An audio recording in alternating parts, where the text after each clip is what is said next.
Hai mami-mami, kita lagi abis misa nih ya di Basilika Santiago de Compostela. Dan aku lagi bersama dengan Sinyo Andra. Waduh, karena ini channel mami-mami jadi ini Sinyo ya.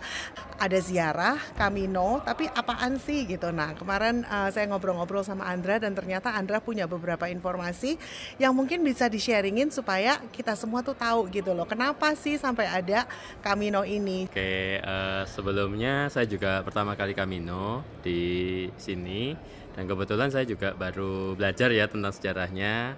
Dan Camino itu sendiri adalah bentuknya ziarah ke Santiago de Compostela yang ada di sini, namun dibagi dari berbagai rute dengan satu tujuan, yaitu Santiago de Compostela.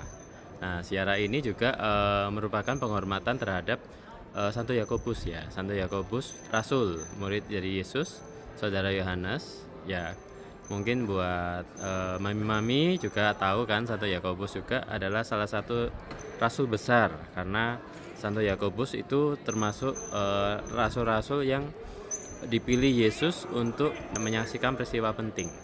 Salah satunya transfigurasi Yesus di gunung, itu kan juga hanya ada 3 santo, yaitu Petrus, Yakobus, dan Yohanes. Kita biasanya merasa bahwa Yohanes itu ngetop, ya Betul, kan? betul, betul. Terus Paulus lah ngetop, Santo Petrus lah ngetop. Tapi Yakobus ini ternyata mempunyai peran penting juga ya di gereja ya. Betul, Dan betul. dia datang ke Spanyol ini membawa misi.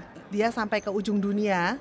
Dan besok kita akan ke daerah yang namanya Finisterre ya, yang adalah ujung dunia. Kenapa kok bisa dibilang ujung dunia? Pada zaman dahulu Roma itu melihat Finisterre itu adalah tanah yang dimana dia itu paling barat dari benua Eropa kayak gitu. Nah, jadi kenapa Finisterre itu disebut ujung dunia? Karena dia paling ujung. Tapi sebenarnya kalau diukur ya masih ada yang lebih ujung lagi ternyata, yaitu di daerah Portugal, saya lupa namanya. Namun kita semua di sini meyakini bahwa Finisterre ini adalah satu tempat baru yang di mana Camino kalau dihubungkan dengan peziarahan gitu ya. Kita pasti ada tujuan akhir gitu.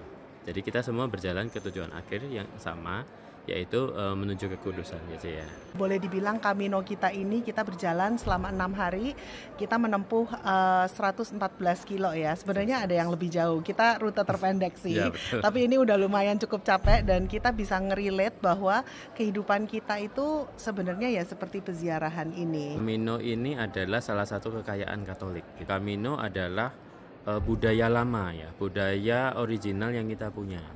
Dan itu sangat bagus banget ketika kita bisa di sini, kita bisa mengalami bersama-sama, dan kita juga belajar iman melalui Santo Yakobus. Karena Santo Yakobus ini adalah sosok yang sebenarnya di Alkitab juga jarang, namun bagus karena dari ego yang besar, temperamennya itu menjadikan dia martir pertama, di mana dia merelakan semuanya untuk iman kepada Kristus sendiri. Ini cerita juga barusan ingat ya, ternyata Yakobus sama Yohanes itu kan brothers ya, mereka adik kakak dan mereka adalah anak-anaknya Mama Salome. Mama Salome. Ya, dan Mama Salome ini pernah meminta ya sama Tuhan kalau nggak salah, supaya anak-anaknya ini diberikan tempat yang khusus. Betul. Seperti itu ya. Betul. Jadi sebagai mami-mami kita pasti mendoakan anak-anak kita untuk sukses, untuk jadi semua yang baik lah ya. Betul. Tapi ternyata Yesus ini memilih Santo Yakobus untuk menjadi martir yang pertama ya. Mungkin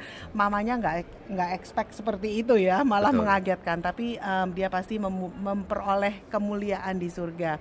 Dan kalau kita lihat basilikanya, ini benar-benar salah satu basilika yang buat saya sih yang termegah ya. Betul. Dan dalamnya banyak emas-emas seperti itu ya. Jadi luar biasa penghormatan kepada Santo Yakobus di sini. Betul. Jadi buat mami-mami semangat mendoakan anak-anak kita ya, sama seperti Salome mendoakan yang terbaik, tapi ya kita merelakan anak-anak kita demi kebaikannya yang menurut Tuhan sendiri. Oke, sampai jumpa. Terima kasih Andra. Ya, sama-sama. See you. See you.